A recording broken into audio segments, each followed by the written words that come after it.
yang singa dipake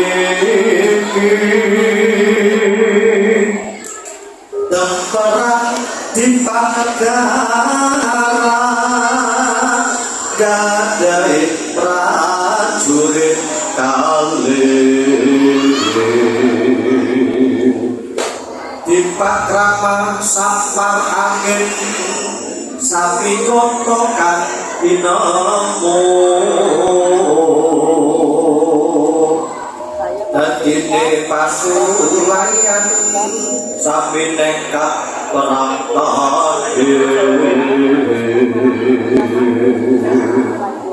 sampar angin cendang gondeli prasetya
Nusa Jawa, perang di Ponorogo telah mereda, namun para belum sepenuhnya padam. Percaya api perlawanan masih terus disulut oleh sisa-sisa laskar. Dalam kuasa penjajah yang makin mencengkeram, sebagian kisah mereka dihapus dari sejarah dan sebagian lain dikisahkan sebagai tindak kejahatan. Di bawah langit gelap itulah hikayat begal Samparangin bangkit dan dituturkan ke orang-orang di atas bumi Banyumas. Inilah cerita tentang Ria Bengawan Serayu pada penghujung terakhirnya perang Jawa.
adalah amarahum Adi Samparani. Kami datang untuk berbicara denganmu.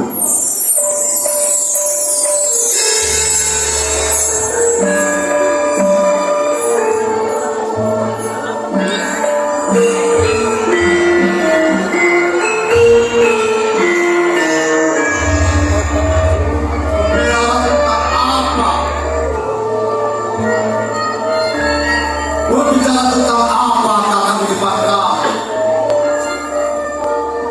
Tentang kesediaanku untuk menyerah pada Kanjeng Adipati dan penguasa Kompeni. Apa bedanya kata-kata yang kau tulis dari bibir dengan pedang prajurit yang berniat membinasakan aku? Bukankah keduanya sama-sama bertujuan membuatku takut? Semua telah berakhir. Adi Samparani, api telah padam. Kita tinggal seperti bara yang akan mati oleh hembusan angin terakhir. Oh, adikku Samparani, perang memang telah sempurna. Biarkan rumput-rumput kembali tumbuh, juga daun-daun yang tergoyah oleh mata pedang kita. Kita sekarang hanya bisa berharap semoga anak cucu kita mengingat tujuan yang belum sanggup kita wujudkan.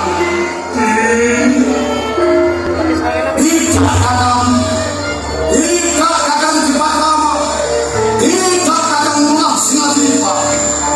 Bagiku, rahara ini belum berakhir, sebab perang tidak bermula dari api, tetapi dari titik darah kita. Dan aku merasakan perang masih berkecamuk di dalamnya, di dalam darahku. Tetapi Adi, pada masa zaman, perang yang terlakukan hanya terlihat sebagai kekejaman. Pedang yang kau hulus tak memiliki nalar untuk membedakan antara mereka yang layak kau sakiti dan mereka yang semestinya kau lindungi. Pergilah dengan semua pendapatmu kakang di mahkamah. Aku tetap kekeh pada pendirianku bahwa perang ini hanya akan berakhir setelah pekat segala nyawaku, setelah menggelinding sebutir kepala. Jika kau tetap bertunduk muka wato pada pendirianmu, Samparani, jangan salahkan aku atas kebinasaan yang akan menghadang langkahmu, Samparani.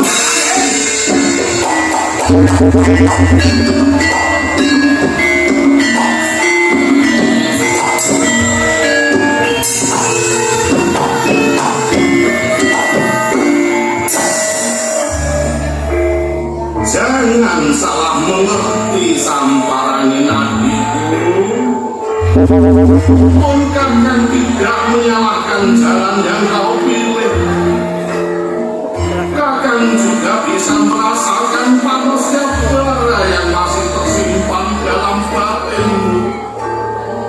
Hanya saja aku gak bisa lagi melindungimu. Kalian selamat pembagus. Semoga sang murtengku mati memayungimu dengan segala keselamatan. Aku mengerti kakang Lurah. Biarkan aku sendirian yang menanggung panasnya pawaka. Ya, pawaka yang aku suruh dengan tanganku sendiri. Aku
Berhentilah menari kemudian.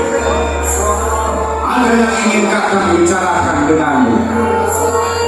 Teruslah bicarakan. Aku bisa mendengarmu semua. Dengan menari, aku bahkan bisa merasakan gerak semesta. Letaklah di bumi dan air menggelinding. Bahkan aku bisa mendengar suara hatimu, kakak. Karena itu, pastilah kau sudah tahu tujuanku datang ke sini kemudian. Ya, untuk menggunakan kekerasan hati kakak Samparani agar ia bersedia tunduk di hadapan Kanjeng Adipati dan penguasa pembunuh.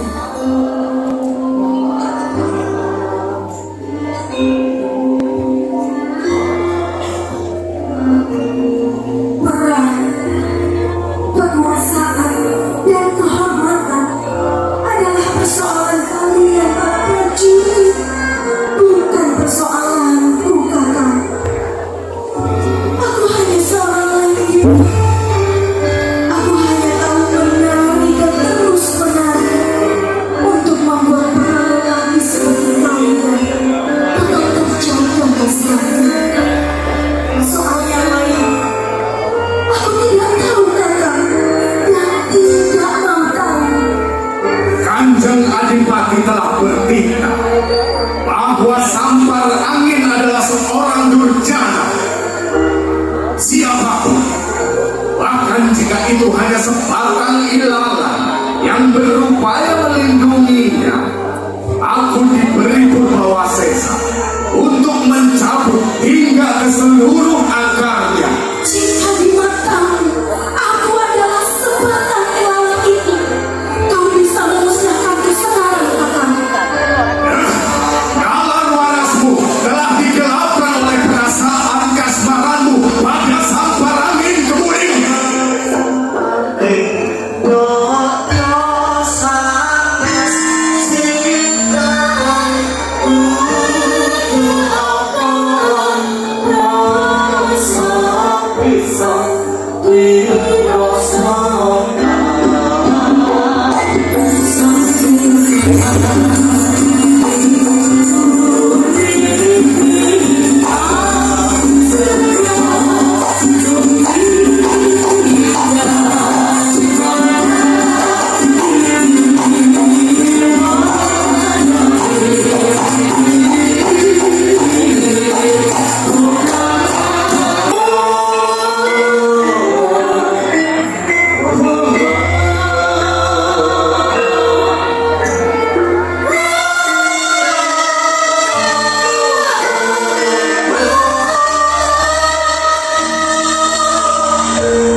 Ia masih menyimpan berat hati pemuda itu ketika langit mulai beku dalam kabut.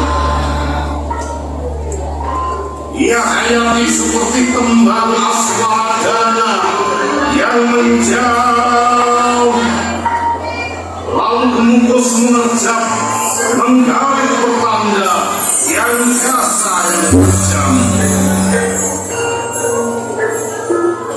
Perempuan itu segera tahu di dasar jalan serayu bulan yang memberat tak pernah sekuning yang ia sangka. Hingga kabar itu, hingga kematian itu yang membiarkan murka dan kedukaan. Meski suruh pancaroba tertinggal dalam jejak-jejak Manawi kahanan sana, telah lama berpisah tentang Prasetya dan Sumat yang beranjak bersama di rumputan antara Leri Slamet dan Gisik Serayu. Lelaki itu berupaya menerjemahkan Sasmita, walau tak banyak yang bisa ia katakan, namun tak pernah ada air mata. Meski waktu menajam sekeras mata pedang memegang nafas, dan maghrib yang roboh di bubuk mata akan sama dan senja alih-alih. Lalu petang bersikap pergi dan meratap dalam sayap.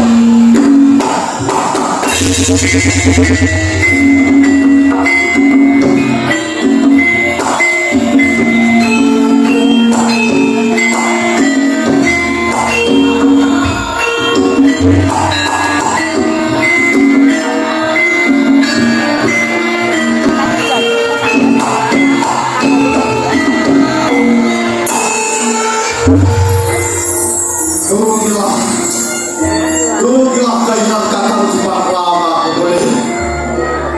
Supaya apa, Kakang? Supaya aku menjadi jalan atas kebiasaan. Jika di ujung peperangan ini akhirnya kau memilih pelayan, aku tidak mau menjadi jalan atas segala hal. Kata sabarannya. Ya, perang memang harus berakhir, Wahyu. Api harus segera padam dan darah harus segera berhenti mengalir. Aku tidak akan sanggup membalikan arus zaman ini. Hari ini atau entah kapan, kekalahan itu hanya soal waktu.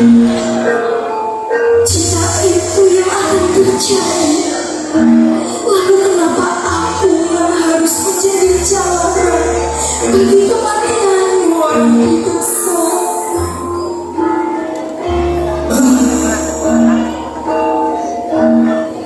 Kau dan kakak nikah lama sesungguhnya hanya menjalani tugas sama yang memang harus kalian lakukan.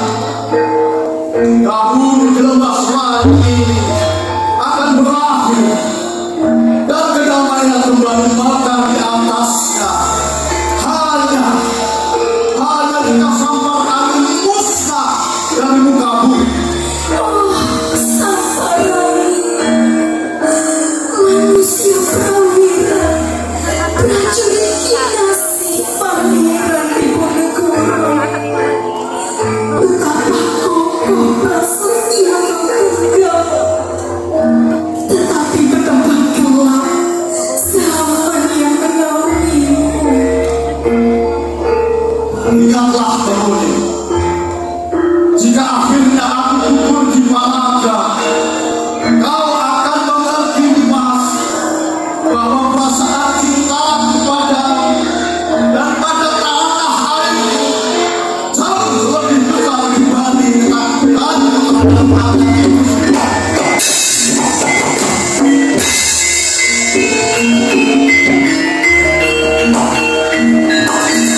Inilah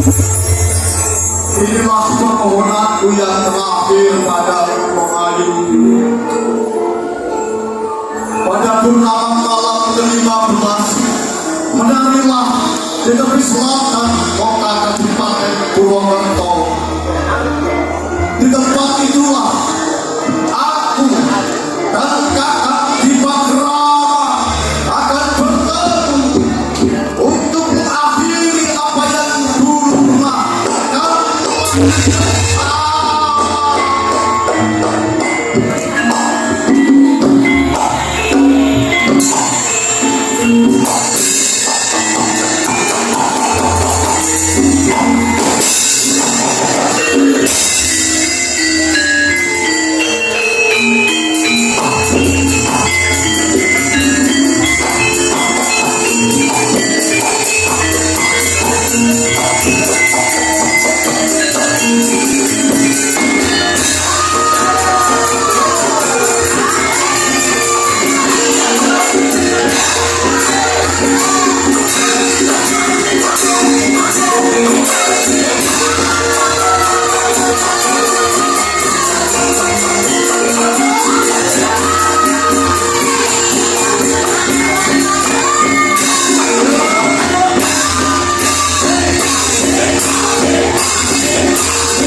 Di atas ombak sungai, berulang hangus dalam mata berapi, tanah semerah karang, dan langit penuh oleh aroma kematian.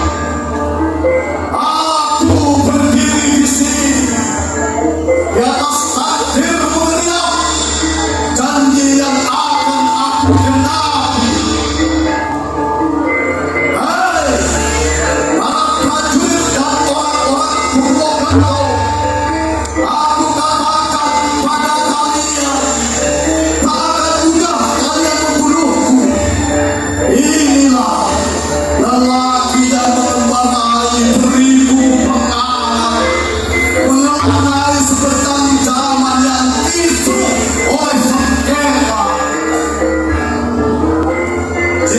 Sebelum redam daging bungkasan mati, aku merokok dengan ragam mantap dan dada yang benar.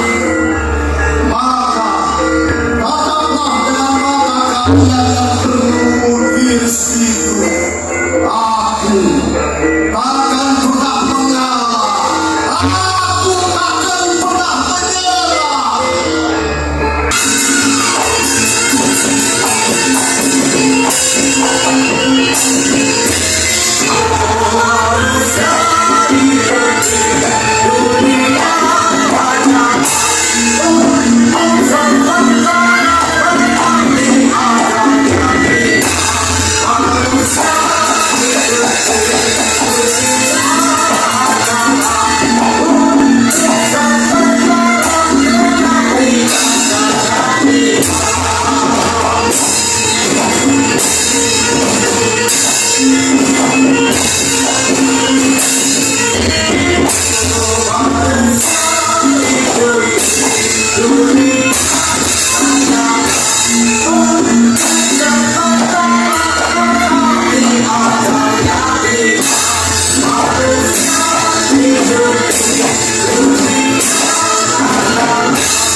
Aku tahu kau akan datang Adi Saparagi, tetapi aku tetap memintamu mengerti bahwa perang telah purna dan sekarang saatnya kau sarungkan senjata.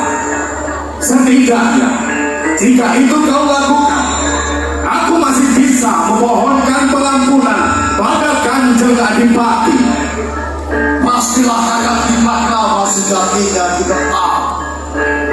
Aku akan kekeh pada pendirian bahwa perang di Ponorogo yang melanda hingga lembah Serai ini hanya akan berakhir setelah tanggal selembar gawang. Mengertilah Adi, setelah Kanjeng Pangeran Diponegoro dikalahkan di Magelang, tak ada lagi jalan bagi kita menuju kemenangan. Lalu atas nama apa darah yang terus-menerus kau tumpahkan? Bukan kemenangan yang aku harapkan, tetapi jalan kematian seorang prajurit yang aku cari. Uruslah pedang, Ipat Rama saudara. Jika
Hati sambaran.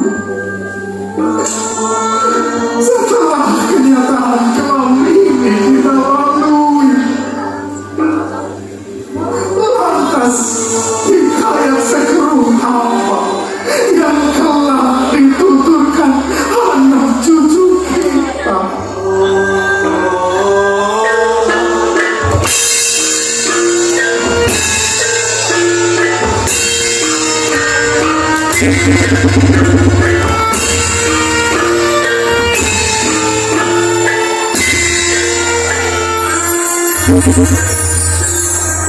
Oh, sampaikan saudaraku,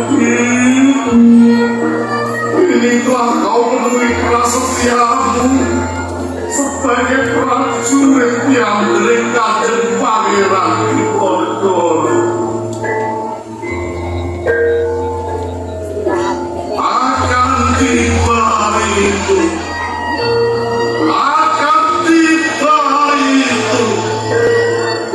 ketika ilalang negah laksana tombak Jatingarang, bunga-bunga tunjung bangkit tenaga lurus ke langit, dan gunung-gunung taksin dalam kesaksian. Saat itulah anak-anak di atas tanah ini akan berbanjar, berdiri, berbalik ke timur, menyongsong fajar yang berbeda.